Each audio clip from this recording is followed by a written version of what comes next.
But Rick Perry he's got to explain a little bit more because he's being criticized as well for what some people are calling Perry Care, his mandate in Texas that young girls get vaccinated against sexually transmitted viruses. He's got some explaining to do about that. You know, it's interesting. I've said for a very long time that this was going to be his Achilles heel in the Republican primary. I fundamentally disagreed with what he did back when he did it in 2007. Now, it never went anywhere.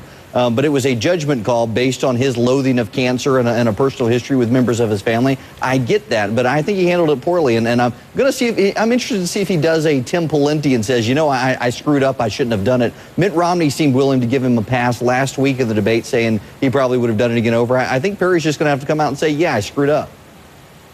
Does this Perry Care hurt him in the long run or the short term, Roland?